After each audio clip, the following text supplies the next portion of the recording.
저는 부동산을 사는 건 안 된다고 생각을 했었어요. 전세는 그래도 내가 2년 있다가 돈을 돌려받잖아요. 6억짜리 전세를 살고 좋은 집주인을 만나는 게 꿈이었어요. 저는 열심히 모으는데 제가 모으는 돈보다 전세는 더 많이 오르고 아파트의 가격은 그것보다 더 많이 오르더라고요. 그래서 한번 용기를 낸 거기도 해요. 그럼 그만큼 올라졌나요? 1년 좀 안 되는데 한 2억 정도 올랐으니까.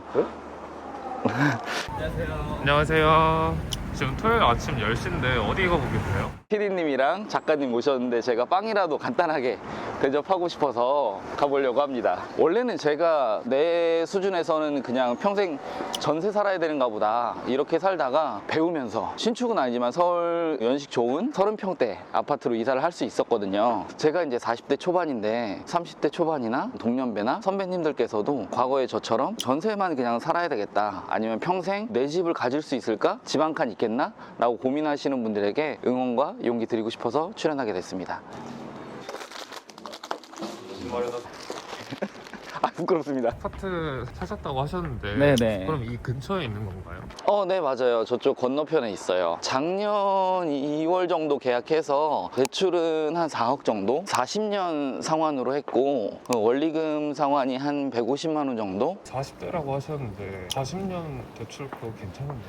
저도 사실 그것 때문에 40년이면 80살까지 대출을 갚아야 되나? 대출 받는 거에 대한 거부감이 굉장히 컸었거든요. 근데 저는 열심히 모으는데 제가 모으는 돈보다 전세는 더 많이 오르고 아파트의 가격은 그것보다 더 많이 오르더라고요. 그래서 한번 용기를 낸 거기도 해요. 그럼 그만큼 올라졌나요? 1년 좀 안 되는데 한 2억 정도 올랐으니까. 1년에 2억이요? 네. 대출 절반 갚으셨네요 그럼? 그렇다고 볼 수 있을 것 같아요. 서울에 2억도 오른 아파트도 사시고 원래 잘 사셨던 분 아니세요? 아니에요. 시작이 와이프랑 그 당시 이제 저랑 신혼 살림을 빌라 탑층에서 시작을 했거든요. 딱 저런 빌라 탑층이었어요. 저기 있는 빌라 탑층은 밑에 집에 지붕 위로 베란다를 저렇게 내거든요. 세탁기도 내놓고 냉장고도 내놓고 그렇게 살았었어요. 2014년도에 제가 결혼했으니까 딱 한 10년 전인 것 같아요. 아이가 태어났는데 빌라 탑층이 너무 좁다 보니까 기고 뭔가 활동하고 싶어도 길 공간 자체가 없었던 속상한 일들이 많았어서 그때 목표는 열심히 돈 모아서 아파트 전세를 들어가는 게 되게 꿈이었어요. 그래서 복도식이고 녹물이 나오는 구축 아파트 전세에 들어갔는데 녹물이 너무 심하니까 그 아파트 단지에서도 배관 수리 반년 정도 온수를 사용할 수 없게 되는 거예요. 아이를 찬물에 씻길 수가 없잖아요. 그 당시 이제 집주인 분이시죠. 순간 온수기나 아니면 연수기 같은 거를 부탁드리려고 했는데 그때 이제 해주셨던 말씀이 다른 집도 다 그렇게 살아가는데 좀 유난스럽다. 필요하면 세입자가 해서 쓰는 거지. 그래서 끝내는 집주인분이랑 반씩 부담해서 하게 됐는데 와이프한테도 아이한테도 미안하더라고요. 정말 저는 열심히 살았던 사람 중에 한 명이었거든요. 정작 할 수 있었던 건 빌라 탑층이나 아니면 녹물 나오는 구축 아파트 정도밖에 아니라는 게 너무 속상했었어요. 그렇게 힘들었는데 10년이라는 시간을 저는 부동산을 사는 건 안 된다고 생각을 했었어요. 2016년도 이럴 때 인구가 줄어든다, 금리가 오르기 시작할 때고 막 그래서 집값 절벽이다, 하우스 푸어가 된다, 이런 기사들이 한참 많았었거든요. 전세는 그래도 내가 2년 있다가 돈을 돌려받잖아요. 2년 동안 모은 돈이랑 해서 또 다른 데 이사 가고 다른 데 이사 가고 6억짜리 전세 아파트에 사는 게 꿈이었어요. 거기에는 좋은 사람들이 살지 않을까 싶어서 거기 집주인들은 다 좋지 않을까? 집주인 6억짜리 전세를 살고 좋은 집주인을 만나는 게 꿈이었어요. 전세로는 10년을 사신 건데 어떤 계기로 집을 사야 된다라는 마음을 먹으신 거예요? 제가 혼자 살 때는 괜찮았고 신혼 때도 괜찮았는데 아이가 어렸을 때 아이들이니까 아기가 있어서 하는 말은 아닌데 너희 집은 좁아 이런 이야기를 하는 경우가 있었거든요. 그 이야기를 옆에서 듣고 있는 부모 입장에서는 그게 너무 이제 아이한테 미안하기도 하고 자책감이 들 때가 있었어요. 그러면서 내 집을 마련해야 되겠다 라는 생각을 하게 됐고 내 집 마련하는 방법들을 찾으려고 되게 노력을 많이 했어요. 그리고 그런 일도 있었어요. 30대 때 결혼들 이렇게 하잖아요.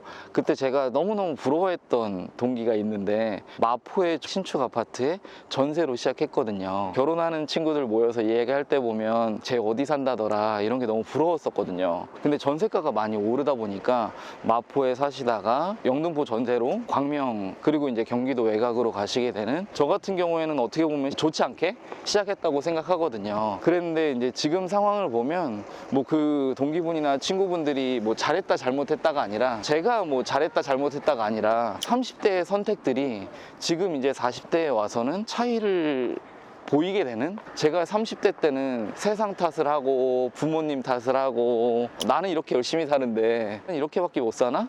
라는 탓을 되게 많이 했었는데, 근데 그게 지금 40대가 돼서 보니 내가 30대 때 어떤 선택을 하고 어떻게 살아가는지가 다 이제 내 탓이 되더라고요. 근데 여기가 지금 두인나님 사시는 아파트예요? 네, 맞아요.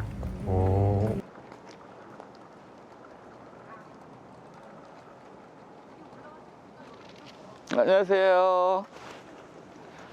그 아이 친구. 저도 여기 이사 와서 되게 좋은 부분 중에 하나가 단지 안으로 차들이 안 다니더라고요. 여기서 아이랑 공놀이 하기도 놀기에도 너무 좋더라고요. 뒤에 이거 학교인가요? 네, 맞아요. 저게 학교예요. 여기 출입구로 학교에 갈 수 있어요. 학교에서 나오면 놀이터에서 한참 놀다가 단지 안에 학원들이 있어서 학원 갔다가 집에 오면 큰 길에서 차를 만날 이유가 없어요. 여기 몇 평대인가요? 여기 35평 되는 것 같아요. 와. 너무 좋다.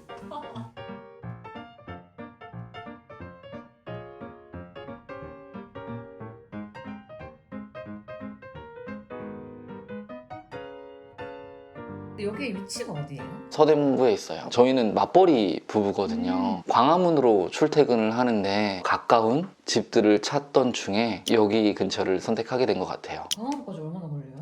한 15분에서 20분 정도? 얼마에 사시는지 여쭤봐도 돼요? 13억 후반대, 지금은 16억 넘게 거래가 되고 있으니까 1년 동안 한 2억 넘게 오른 것 같아요. 근데 아까도 PD님께 그리고 작가님께 말씀드렸던 것처럼 저희가 뭐 처음부터 뭐 몇 억 막 이렇게 있었던 게 아니다 보니까 되게 차근차근 이렇게 되는 것 같아요.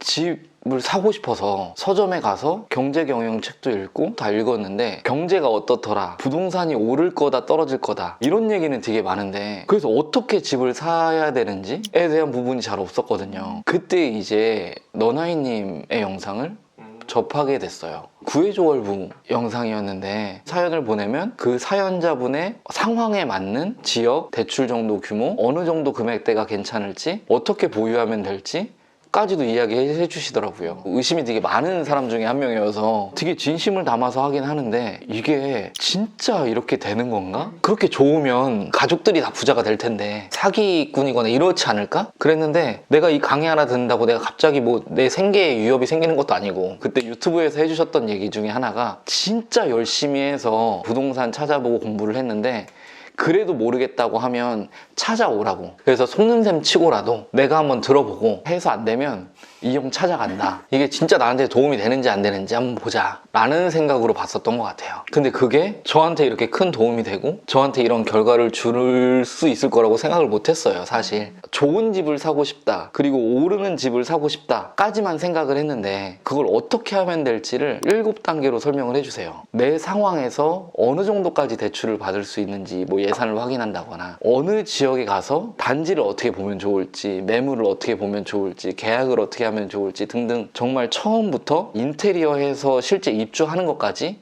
다 설명을 해주세요. 잠시만요. 제가 실제로 여기 이 7단계거든요. 제 조건에 맞는 집을 찾아보고 싶은데 찾는 거 한번 보여주실 수 있나요? 배운 대로 하면 평형대를 20평에서 30평으로 맞추고, 세대수는 당시에 저희는 아이를 키우고 있었어서 500세대 이상 딱 이렇게 단지들이 나오거든요. 그러면 이 단지들을 다 하나씩 가보는 거예요. 가기 전에 네이버 부동산에 있는 걸 가지고 먼저 정리를 한번 한 거예요. 성동구, 뭐 광진구, 송파구, 서대문구에 있는 거, 마포구에 있는 거, 그 아파트 단지에 가서 얼마에 거래가 되고 그리고 가족들이 살기엔 편한지 또 해가 좀 잘 드는 데가 있고 해가 좀 안 드는 데가 있거든요. 실제로 지금 이렇게 보시면 낮인데도 남향으로 빠져있는 집들도 앞에 건물에 가려서 저렇게 볕이 안 드는 데들도 있거든요. 내 전 재산이 들어가는 일이잖아요. 쉽게 설명해 주시는 걸 그대로 따라만 하면 되고, 그래서 저는 저한테 필요하다는 생각을 더 많이 한 것 같아요. 보통 집 볼 때는 그러면 뭘 봐야 되는 거예요? 꼼꼼하게 보려고 했었던 게, 특히나 이렇게 누수가 자주 있는 그 화장실 주변이나 아니면 주방도 또 누수가 자주 있을 수 있어서 주방 주변이나, 그리고 창틀, 곰팡이나 결로가 심해서 까맣게 되어 있는 경우들이 되게 많이 있거든요. 특히나 이 집에서는 연식이 그렇게 오래되지 않았는데도 화장실 앞쪽으로 진짜 미세하게 약간 이렇게 물이 먹었던 것 같은 그런 흔적이 약간 있었거든요. 근데 그 강의에서 말씀 주셨듯이 그 누수 확인하는 거를 확인해 보니까, 이걸 뜯어 보니까 이렇게 연식이 많이 되지 않은 아파트인데도 곰팡이나 이런 게 너무 심했던 거예요. 만약에 제가 강의를 듣지 않았다고 하면 스쳐 지나갈 수도 있는 부분이었는데 캐치를 해내고. 원래 이런 거 다 알고 계셨어요? 전혀 알 수가 없는 게, 누수를 경험해봐야 아는 거잖아요. 그런 경우가 흔치는 않잖아요. 근데 강의에서 어떻게 보면 된다, 그리고 뭘 잘 봐야 한다. 더 중요한 건 뭐였냐면, 그런 게 있다 그래서 안 사는 게 아니라 그거를 협상의 포인트로 가져갈 수 있다. 제가 이 집을 처음에 나왔던 것보다 한 5천만 원 정도 싸게 살 수 있었던 건, 수리해서 들어올 만한 비용들을 좀 협상을 한다거나, 기존 매도인 분께서 이사를 나가야 되는 상황을 알아서 그걸 가지고 또 협상한다거나, 이런 포인트로 이끌어가서 싸게 살 수 있고, 5번째 과정인가 그 부분쯤에 있거든요. 진행할 수 있게 하는 게 의미가 있는 것 같아요. 주인님, 근데 저는 지금 월세 살고 있는데 전 월세 계약서 쓰는 것도 되게 무서웠거든요. 네. 근데 이런 아파트 몇 억짜리 집 계약하는 거 너무 무서울 것 같은데 혹시 어렵지 않으셨어요? 맞아요. 계약서 하나 쓰는 것도 진짜 어려워했었거든요. 만약에 사장님이 뭐 바꾸다, 임대인이 뭐 바꾼다 그러면 되게 막 나만 모르니까 그분들만 나한테 되게 안 좋은 걸 넣는 것 같고 그랬는데, 강의에서 보면 매수인에게 유리한 특약이라거나 이런 것들 되게 많이 알려주시거든요. 그래서 실제로 저도 그 도움 받아서 넣은 것 중에, 계약서까지. 계약서를 준비해 주셨어요? 아까도 이렇게 누수나 이런 게 좀 있었던 집이라고 했었잖아요. 제가 특약으로 요거를 꼭 넣고 싶었거든요. 이 얘기를 저는 몰랐어요. 이게 무슨 얘기인지. 저도 매도인이 매도한다고 끝이 아니라 하자가 발생하는 거에 대해서 책임을 지는 그런 부분이 있더라고요. 곰팡이 이런 거 보이면은 제 돈으로 수리하는 게 아니라 집 판 사람이 수리를 해주는 건가요? 그렇죠. 이제 그게 협의할 수 있는 거죠. 오. 그냥 부동산 사장님께 그 한 줄 그 특약 넣어서 문자로 보내드리면서 이거 하나 추가해 주세요 라고 하면 간단하더라고요. 되게 쉽네요. 집 사시는 것까지 얼마나 걸리셨어요? 10년 정도. 그럼 저희도 10년 정도 일하면 서울에 이런 집 살 수 있는 거예요? 제가 생각하기로는 PD님이나 작가님 같으신 경우에는 그거보다 훨씬 더 빨리 원하는 집을 사실 수 있을 것 같은데, 지난 그 10년이라는 시간에서 계약도 잘못해보고 대출도 잘못 받아보고 많은 부분을 혼자 고민을 되게 많이 하고 고생을 많이 했어요. 너나이님께서 방법을 하나하나 다 알려주시잖아요. 그대로만 따라해서 하나씩 하다 보면 짧게는 3년 충분히 가능하실 거라고 생각해요. 그래서 이 영상 보시는 분들께서도 과거 지난 내 10년이 지금의 내 모습을 만들었을 수 있거든요. 운도 당연히 따르긴 하겠지만, 지금 내가 어떤 행동이나 생각하고 배우고 강의를 듣거나 하는 것들이 앞으로 내 3년, 5년, 10년 후의 모습을 결정하게 되는 것 같아요. 지금 저는 제 주변이나 같이 하는 동료들에게도 계속 이야기해드리고 있고, 이 과정이 의미가 있다는 걸. 성북구에 내 집 마련하신 분도 있고, 뭐 동작구에 내 집 마련하신 분도 있고, 뭐 수지에 하신 분도 있고, 너나이님 강의를 저는 개인적으로 너무 좋아하는 게, 무조건 사라 이게 아니라 내가 감당 가능한 수준을 알게 해주시고, 나한테 맞는 것 중에 제일 좋은 거를 찾을 수 있게끔 알려주시더라고요. 요즘에는 또 너무 감사하게도 1000원 강의 이런 것들도 생겼더라고요. 그걸 통해서 한번 너나이님이 어떤 걸 알려줄 수 있을까 라는 부분을 한번 확인하고 그렇게 접근하시는 것도 되게 도움이 되실 것 같아요. 궁금한 거 바로바로 물어볼 수도 있어요? 맞아요. 거기 보면 너나이님이 실시간으로 질문 받고 답변도 해주시더라고요. 오. 내 상황에서는 어디가 더 좋은 지역인지를 알아보고 계약하고 잔금 치르고 실제 입주하는 것까지, 그 실행까지 옮긴 사람이 저인 거잖아요. 와. 그거 어디서 들을 수 있어요? 영상에 그냥 댓글에 소개해 주시거나 아니면 영상 볼 때 소개가 이렇게 뜨는 경우들이 있더라고요. 1000원 스터디라고.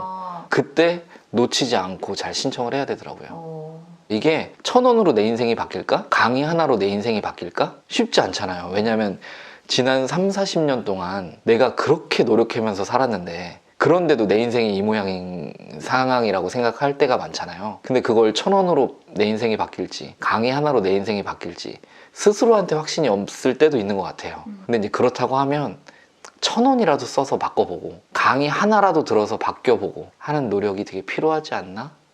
라는 생각을 해봤어요. 제가 이렇게 좋은 부분을 이야기 드릴 수 있는 건 되게 감사하게도 거기에서 나오는 대로 해서 제가 얻은 수익이 수억 원의 자산을 더 쌓게 됐거든요.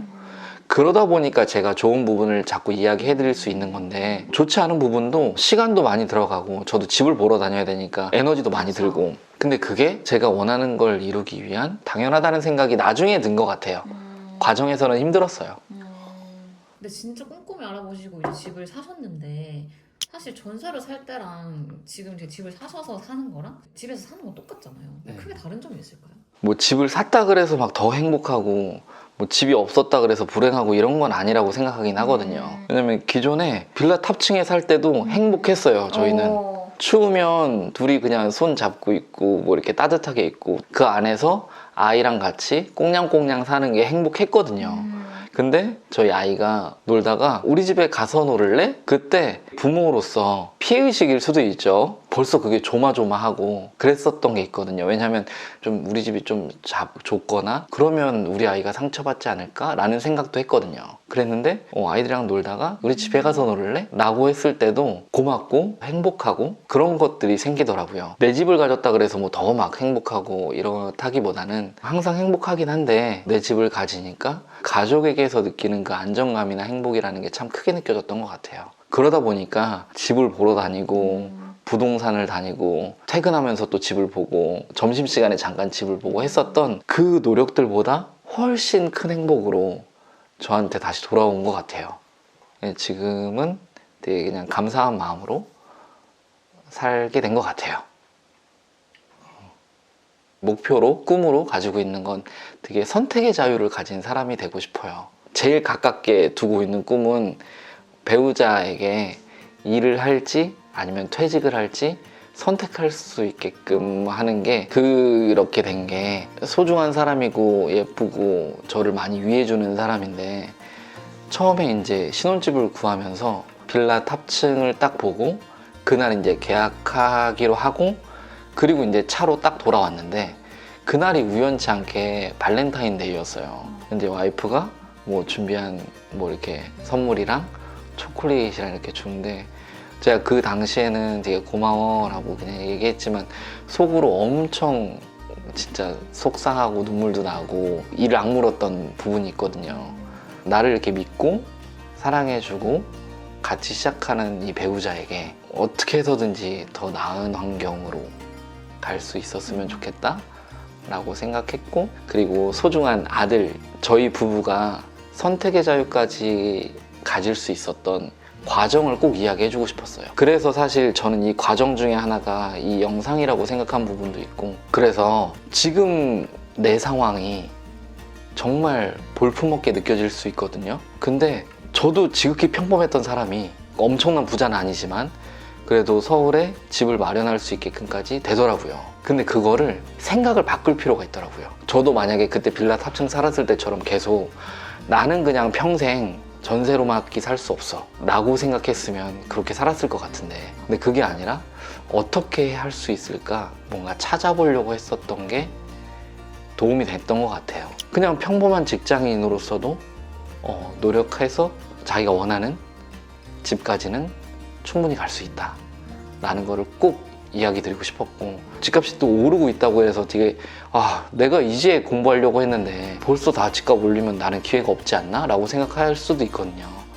근데 그게 정말 신기하게도 제가 3년 전, 5년 전, 10년 전에도 똑같았던 것 같아요. 근데 그때 또 똑같이 그냥 세상을 비난했었던 제 모습이었다면 지금이 아니었을 텐데 라고 생각하면서 지금 보시는 분들 아니면 나중에 보실 분들께서도 3년 후, 5년 후, 10년 후의 모습을 위해서 지금 선택을 바꿔보시는 거 그런 게 되게 의미 있지 않을까라고 생각해요.